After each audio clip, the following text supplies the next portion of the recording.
It's Dramatic Listening, the podcast where you learn English by listening to radio plays. I'm your host and teacher, Wendy Lambert. Welcome back to Dramatic Listening. This is episode 84, and it's part 3 of Find 100,000 Barrels of Oil, a dangerous assignment radio play from May 17th, 1950. As usual, this story is serialized on Dramatic Listening. So if you didn't catch the beginning of the story, go back now to episode 82. In the last 2 episodes, I had some breaking news about Dramatic Listening. And just in case anyone missed that, I want to tell you again today. Dramatic Listening is growing. It is now part of my new website, English Momentum. You'll be able to find it at English Momentum, that's momentum.com. Now, I do record these episodes early, so at this point, I'm not sure of the exact date that the new site will launch. But please do stop by, check it out, and even if it hasn't launched yet, you'll still be able to get on my mailing list. That way, you'll be the first to know when the move happens. And getting on my mailing list will actually give you lots of great stuff. For one thing, you'll get an ESL newsletter called The Newsreel. It will be a weekly ESL lesson about a news video that's been posted on YouTube. And once you've signed up, you'll also be able to log in to English Momentum and be part of the community. Your membership will let you comment on blog posts and download the Dramatic Listening transcripts. Still free, but easier to get. Those PDFs used to be available on the Podcast Source app, but I'm moving them to my website to give you more choice in how you study, so you can download them either to your computer or to your smartphone. So I really encourage you to head on over to EnglishMomentum.com and become a member. Oh, and did I tell you? All of these bonuses are free. Our story today is a continuation of Dangerous Assignment, Find 100,000 Barrels of Oil. The main character in this radio show is Steve Mitchel, a U.S. government agent. He gets sent to foreign countries to investigate any problems that come up with U.S. interests in those countries. I'm calling this episode Logistics. Now, logistics is all about transporting a product to get it to market. Steve Mitchel learns the details about how the oil gets moved from the oil fields to the Persian Gulf. In this episode, he's still meeting new people too. At the Oasis Club, he meets the charming Sarita and a fellow called Triflus. No matter who Steve meets, he has to decide whether they are trustworthy people or not. As you listen, do the same. Try to decide if you would trust Sarita and Triflus. We'll listen to Act 1, Scenes 3 and 4 shortly, but first we have 20 key words to learn. And remember, these words are all posted on Quizlet. So if you're a Chinese speaker, you could learn these words with English, Chinese, flashcards, and games at EnglishMomentum.com/Quizlet. And now for our key words. The first word is Effendi.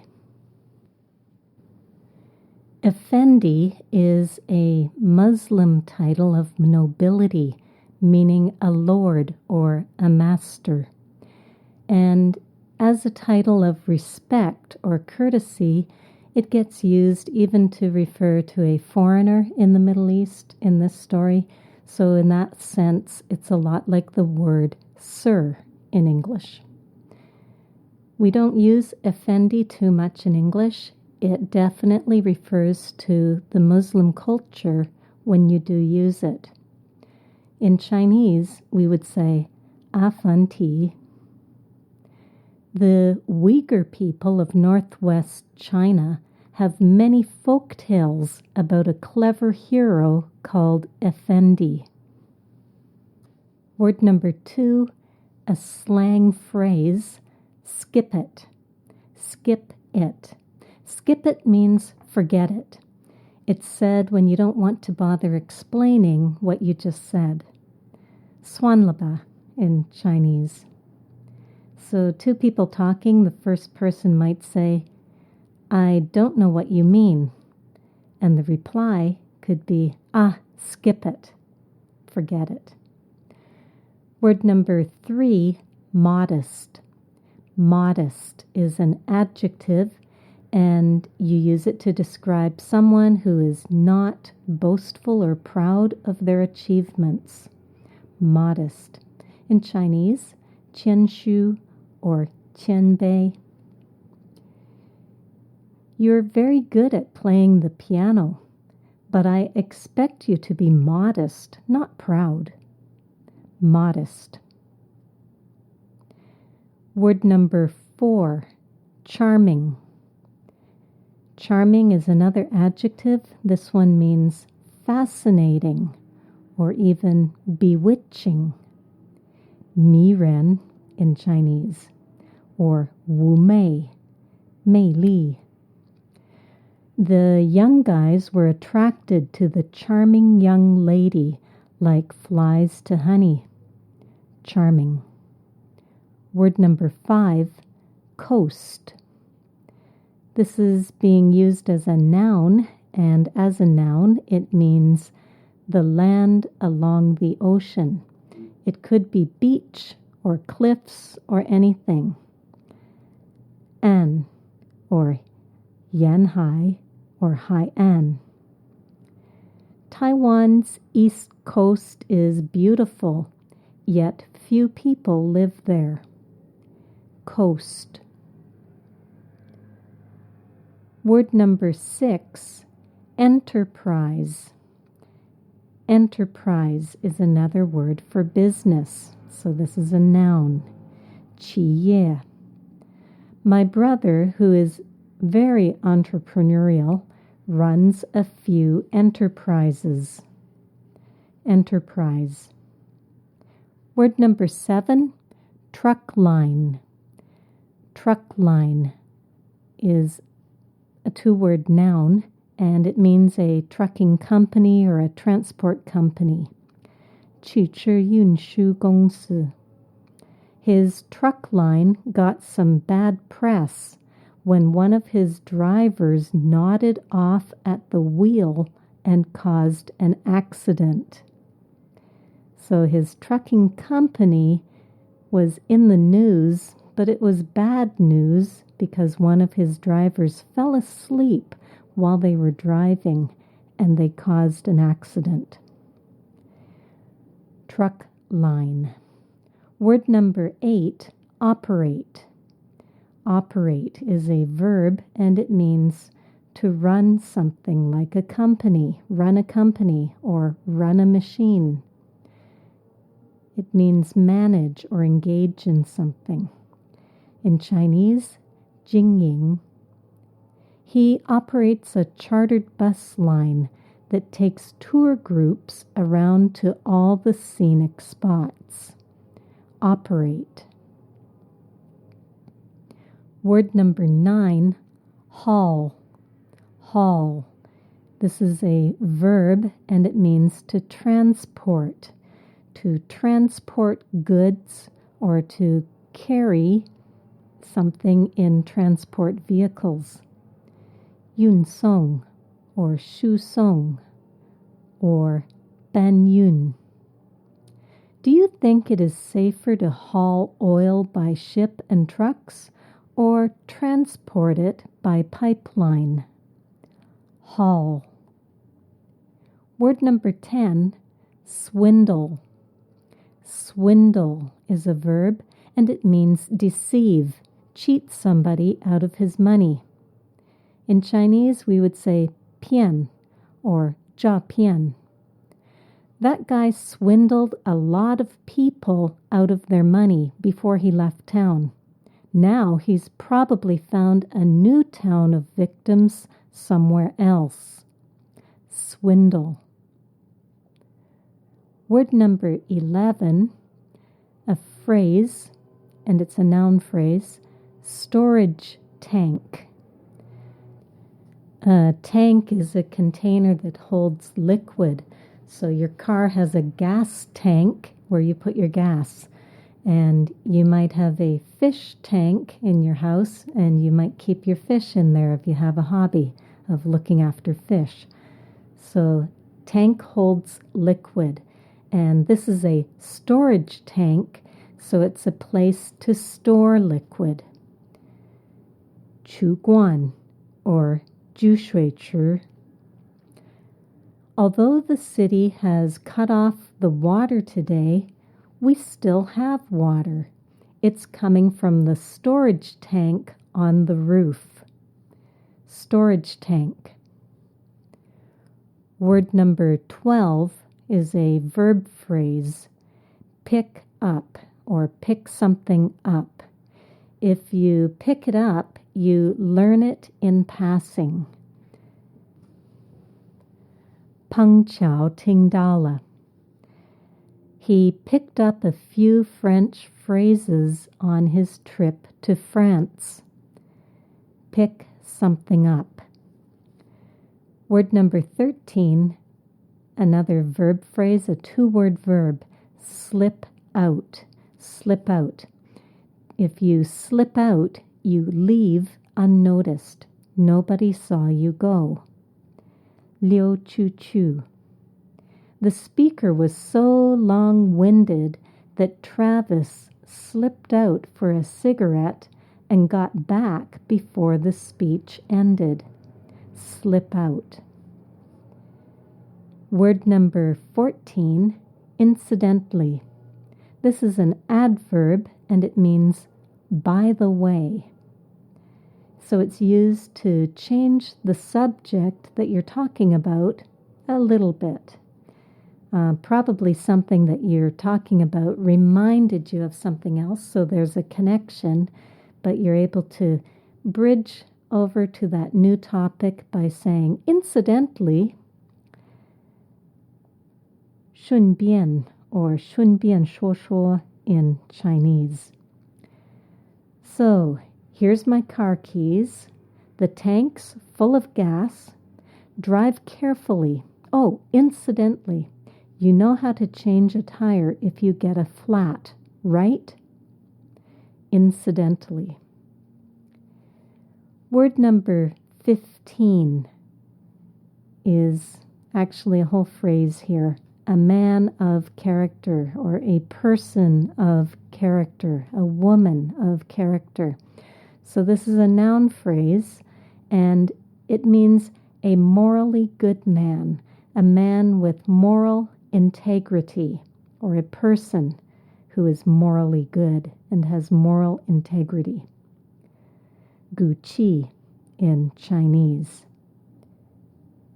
Darren is a swindler, but Don is a man of character. How can two brothers be so different from one another? A man of character.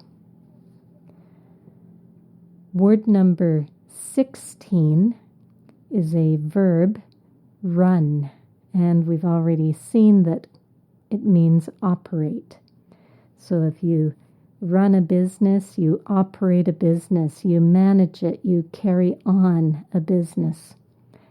Yingye, or Jingying in Chinese. He used to run a newspaper business, but no one buys the paper anymore. Run. Word number 17, a 2-word noun, loose ends. Loose ends.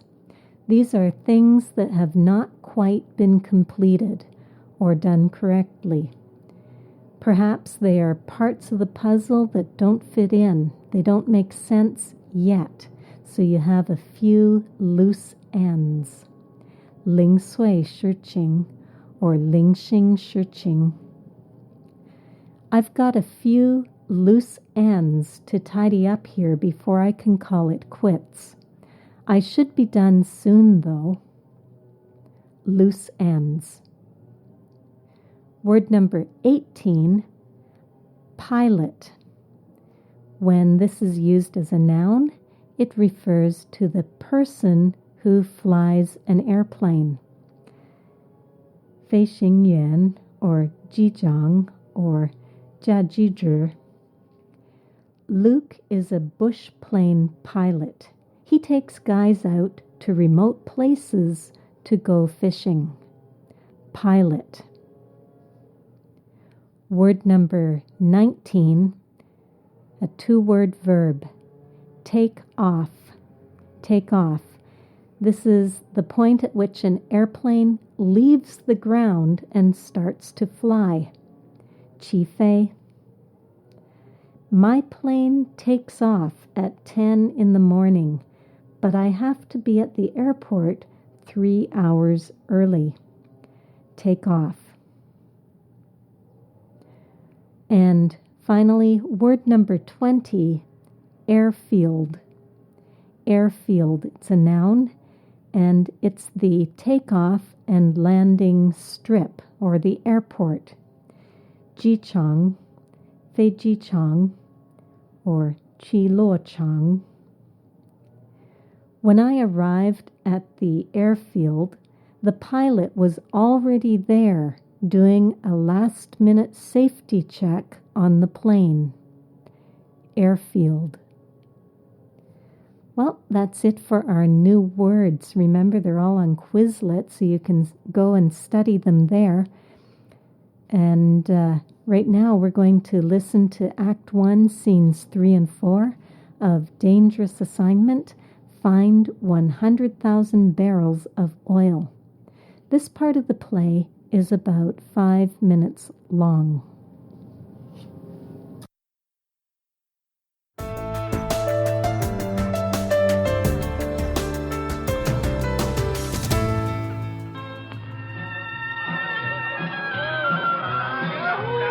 Good evening, Effendi. Welcome to the Oasis Club. You would like a table? That dancing girl out there, is her name Sarita? Oh, yes. That is Sarita. Is she not beautiful? Yeah. I guess she's not afraid of catching cold, either. I do not understand, Effendi. Oh, skip it. Will you tell her I'd like to talk to her when she's through with her dance? At once, Effendi.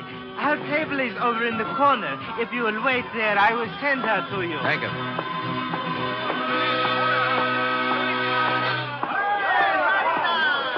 Yes? Oh, sorry. I thought this was Sarita's table. Oh, but it is. Sit down. Oh, thanks. Are you a friend of Sarita's? Ever so. And you?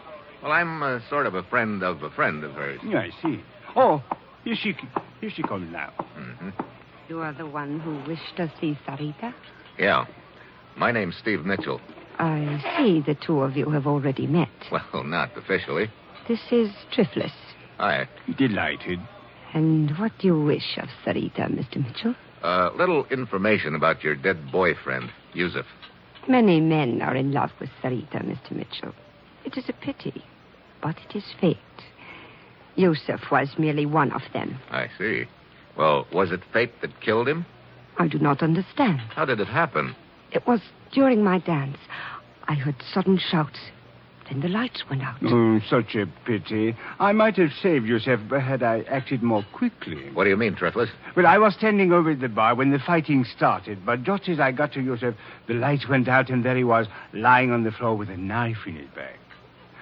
Such a pity. He was a very dear friend of mine. I miss him greatly. Did Yusef ever mention his job with the 5-star to you, Sarita? No. Sarita is not interested in such things. Oh? What sort of things is Sarita interested in? Her beauty. Modest little daisy, aren't you? Modesty is for the unlovely. Is she not completely charming, Mitchell? Well, that's one word for it. This fight that killed Yusef took place 4 nights ago, right? Let me see. Yes, that is correct. I remember because the next morning I made a business trip to the coast. What kind of business you in, Triflus? Several little enterprises. This trip involved one of them, a truck line which I operate. What do you haul? Oil. From here in Marani to the town of Qatif on the Persian Gulf. You don't haul for the 5-star oil company by any chance, do you? Well, as a matter of fact, yes. They are one of my accounts. I see. Oh, thanks for the conversation, Sarita. Driftless. It was very interesting.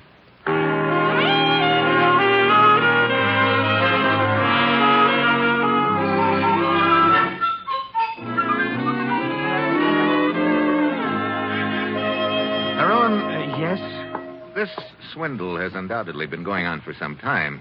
If the missing total adds up to 100,000 barrels. Now, look, suppose all the oil has reached this end of the line. Could amounts of it be stolen after that? Why, it would be very difficult.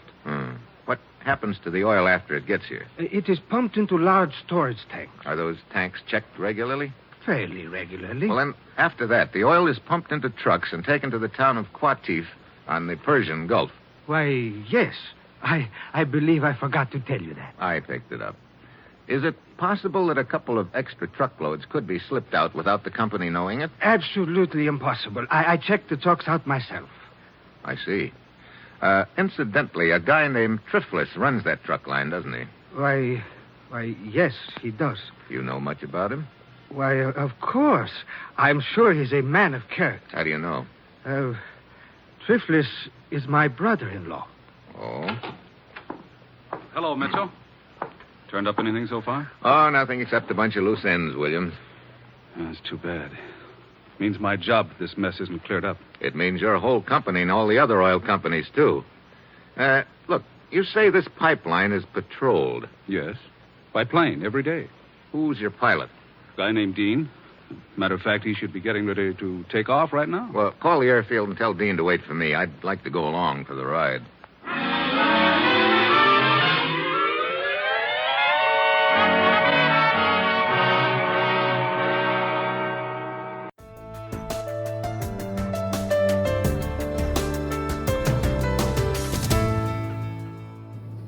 And now it's time for the walkthrough. Steve Mitchell goes to the Oasis Club. He heard that the guy who used to check and record how much oil went into the pipeline frequented the Oasis. Unfortunately for him, he got into a fight and died at the Oasis. So Steve goes there to see if he can get the dancer, Sarita, to talk. When he enters the Oasis Club, the hostess addresses him as Effendi. That's a respectful way to address a man in Muslim cultures. So it's a lot like saying sir in English. The Uyghur people in northwest China have a folk hero called Effendi, and his name gets translated as Effendi in Chinese. He's very clever. He's a kind of tricky clever, so we can see that this character trait is very respected in Muslim cultures. The hostess points out who Sarita is and comments on her beauty. Mitchell agrees that she is and adds, I guess she's not afraid of catching cold either. The hostess doesn't know what he means. Jokes aren't funny if you have to explain them. So Mitchell says, forget it. Actually, he says, skip it. Swindle. Did you catch the joke? What did Mitchell mean? If you catch cold, You sniffle and sneeze. Achoo! You have difficulty breathing. You might even have a fever. How did you catch cold? Well, you picked up some bacteria. We often call it germs. There's lots of bacteria around us, but we aren't usually sick. When we feel stressed, our body can't fight the germs anymore and we get sick. Being cold is one kind of stress on our body. So Mitchel is actually commenting on how Sarita is dressed. It doesn't look like she's dressed warmly enough. Remember, she's a dancing girl, so what he means is she's not wearing very many clothes. Mitchel goes to Sarita's table to wait for her to finish her dance. He finds another man already there. This man is Triflus. He knows Sarita and finds her quite charming. When Sarita joins them, Mitchel asks her about the oil field checker, Yusef, who was recently killed in the Oasis. Sarita sees Yusef as an admirer. Many men admire her. Yusef was no different. Sarita and Triflus tell Mitchel how it happened. Yusef and another man started fighting while Sarita was dancing. Then the lights went out. When the lights came back on, they found Yusef had been murdered. Somebody stabbed him. There was a knife in his back. Triflus was there when it happened too. This is his story. When the fight broke out, he ran over to break up the fight, but he was too late. Just as he got over to Yusef, the lights went out, and he found Yusef with a knife in his back. He calls Yusef a dear friend and says he's very sad about his death. Mitchel asks Sarita if Yusef ever talked to her about his job. She says no, because she's not interested in that kind of thing. What is Sarita interested in? Her own beauty. She's very proud of her beauty, very narcissistic.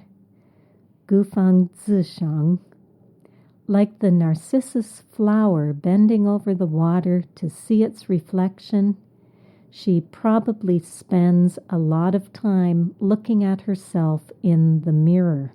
That's the kind of person Sarita is. Mitchel says, "Modest little daisy, aren't you?" Modest means you're not boastful or proud of your achievements or your beauty or your good looks or whatever. Qianshu or qianbei, modest. Once again, Mitchel is being sarcastic. 讽刺. He actually means just the opposite of the words he used. He's not impressed with her pride and narcissism. So we can tell that he's being sarcastic by the tone of his voice, how it sounds when he says it. He's not saying it sincerely. She doesn't care what Mitchel thinks.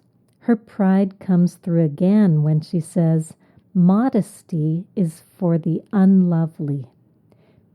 Beautiful women should show off their beauty and be proud of it.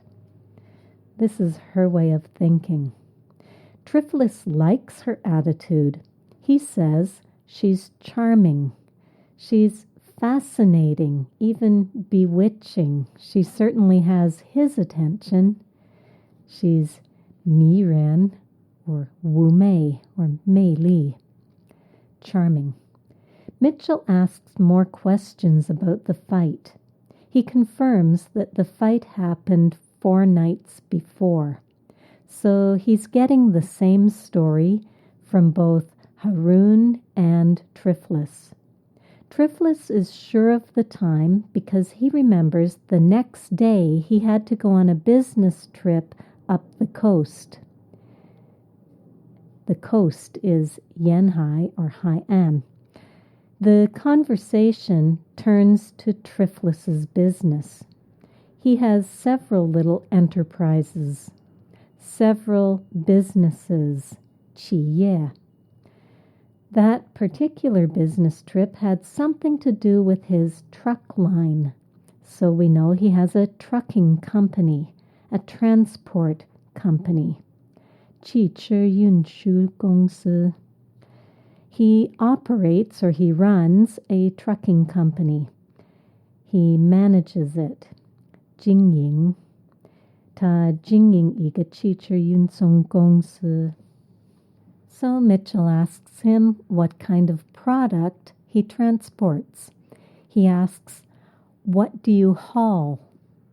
你搬运什么产品? It turns out that he hauls oil for the 5-Star Oil Company, the same company that Mitchell is investigating. With this new information, Mitchell says his goodbyes and leaves the Oasis. We move on to scene 4. We're back at the 5-Star Oil Company's headquarters, and Mitchell is talking to Haroun, the Arab employee who works most closely with Williams, Mitchell's contact person. They talk about the logistics of getting the oil from the oil fields to the Persian Gulf, where it will be shipped to the U.S. Logistics is all about getting your product from the factory or the place where it's made to the market. So in this case, from the oil fields to the market. Wulyo or Yuncho is logistics. Mitchell opens the conversation by saying, this swindle must have been going on for quite a while. You couldn't steal that much oil all at once and think you could get away with it. So who's ever doing it is taking off a little bit at a time. This swindle. He calls it a swindle, meaning someone is deceiving the other party. They're cheating them out of their money or out of their oil. Pian or ja pian. So he wants to know where the oil theft could be happening. Is it happening at the oil field? Or is it happening at the other end of the line, at headquarters? Or could it happen somewhere in between? Haroun thinks it's happening before it gets to Mirani, headquarters. When it gets to Mirani, it's pumped into storage tanks. That's a container for storing the liquid, for storing the oil. Chuguan. And the tanks are checked regularly by him. From there, the oil is hauled by truck to the town of Qatif on the Persian Gulf.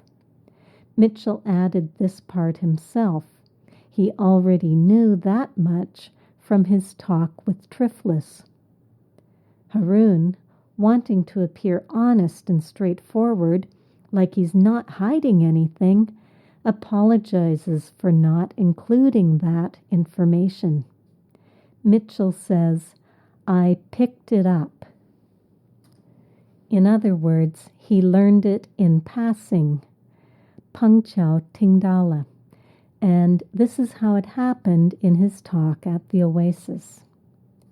Mitchell wonders if a couple of truckloads could be slipped out, Liu Chu Chu, without the company knowing about it. In other words, he's suspicious of Triflus's trucking company. Haroun says no, absolutely impossible. He checks the trucks out himself. So if you trust Haroun, you know the oil is not getting stolen at that point. Mitchell then mentions Triflus in passing. Incidentally, he says, or by the way. 顺便说说. A guy called Triflus runs that truck line, doesn't he? He runs it. He operates it. It's his business. Yingye, or Jingying. Haroun seems surprised at how much Mitchel knows. He says, yes, that's right. He can see that Mitchel suspects Triflus of being the thief. But Haroun says, no, Triflus is a man of character. He's a good man. He has moral integrity. Guqi. Ta shi hao ren. Hun Guqi. Why is Haroun so ready to vouch for Triflus? Why is he willing to guarantee that Triflus is good? Because he knows him well. He's his brother-in-law. So that means Triflus married Haroun's sister, or maybe Haroun's wife is Triflus's sister. In English, it could be either of those relationships. It's an interesting connection for Mitchel to uncover. If he trusted Haroun before, he might not now. At that point, Williams walked into the room. He asked Mitchel how the investigation's going. Mitchel says he doesn't have much information yet. All he's found is a bunch of loose ends. Loose ends, parts of the puzzle that don't fit together yet. It doesn't make sense yet. 未了解的零星事情 or 尚未完成或解决的零碎事情. William sounds disappointed. If Mitchel can't figure out what's happening, how the oil is disappearing, then Williams will lose his job. He'll be fired. Mitchel points out that there's even more at stake than one man's job. Even more could be lost. The whole company could get kicked out of Arabia. And not just this company, but all of the U.S. oil companies might get kicked out if the sheikh feels cheated. Williams told Mitchel before that the pipeline is patrolled. The company has someone going up and down checking the pipeline. They're patrolling it, checking that everything is okay. They do this by plane. The pilot, the person who flies the airplane, Fei Xingyuan, or Jizhang, is a guy called Dean. Williams says Dean should be getting ready to take off, ready to fly, Qifei, right now.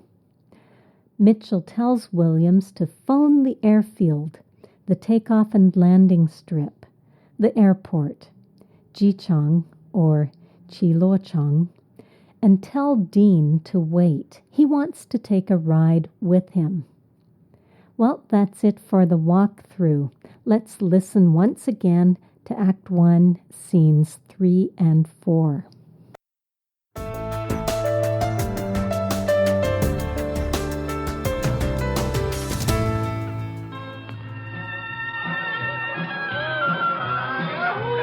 Good evening, Effendi. Welcome to the Oasis Club. You would like a table? That dancing girl out there, is her name Sarita? Oh, yes. That is Sarita. Is she not beautiful? Yeah. I guess she's not afraid of catching cold either. I do not understand, Effendi. Oh, skip it. Will you tell her I'd like to talk to her when she's through with her dance? At once, Effendi. Her table is over in the corner. If you will wait there, I will send her to you. Thank you.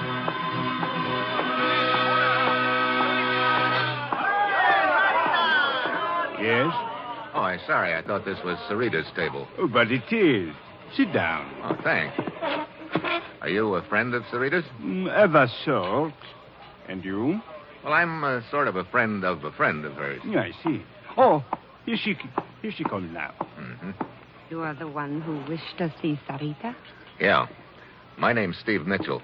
I see the two of you have already met. Well, not officially. This is Driftless. Hi. Delighted. And what do you wish of Sarita, Mr. Mitchell? Little information about your dead boyfriend, Yusef. Many men are in love with Sarita, Mr. Mitchell. It is a pity, but it is fate. Yusef was merely one of them. I see. Well, was it fate that killed him? I do not understand. How did it happen? It was during my dance. I heard sudden shouts.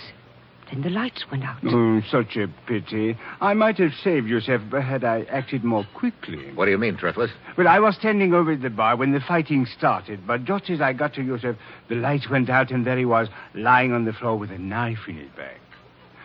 Such a pity. He was a very dear friend of mine. I miss him greatly.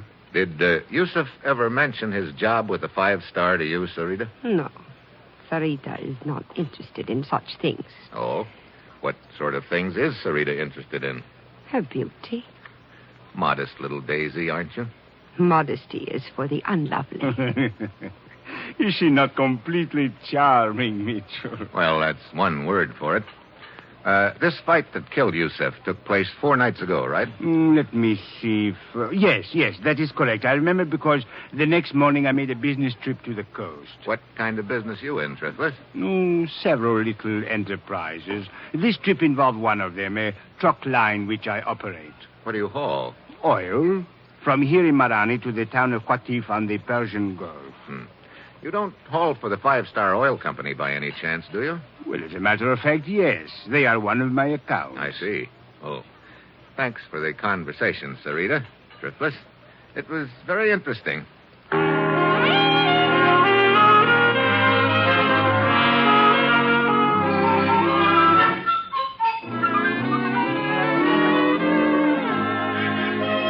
Haroun? Yes?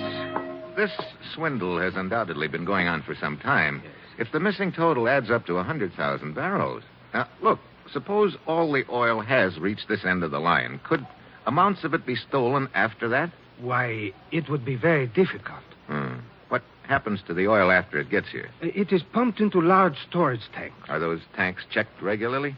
Fairly regularly. Well, then, after that, the oil is pumped into trucks and taken to the town of Qatif on the Persian Gulf. Why, yes.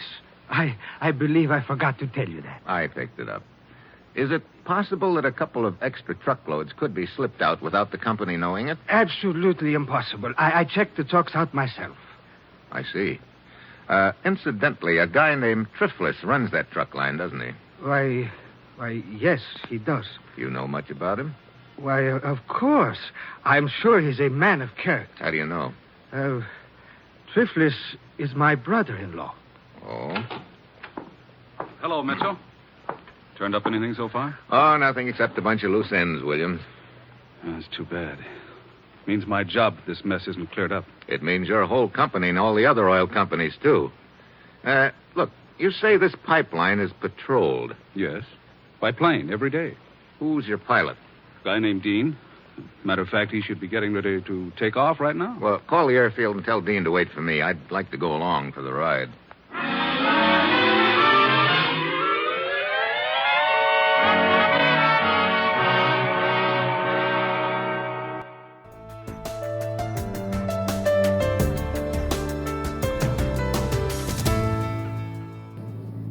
So let's talk about it.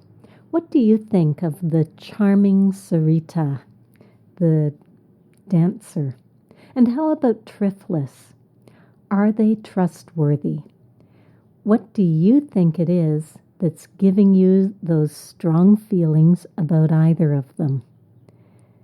I'd like you to try to share your thoughts on that in the comments at www.englishmomentum.com/DL084 or on my Facebook page at facebook.com/dramaticlistening.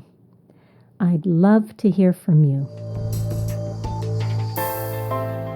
Remember, the vocabulary is available on Quizlet at englishmomentum.com/Quizlet. And for those who want to review the vocabulary and read the radio play transcript, the bonus PDF is now at englishmomentum.com. So log in to English Momentum, go to this podcast episode, DL084, and you'll be able to download the bonus PDF. You could also be listening to Dramatic Listening on Stitcher. Stitcher is radio on demand. You'll find a link to Stitcher in my show notes at EnglishMomentum.com. Well, folks, that is it for this episode. Thanks for joining me again this week. Come back again in 2 weeks to see how the story develops. Bye for now.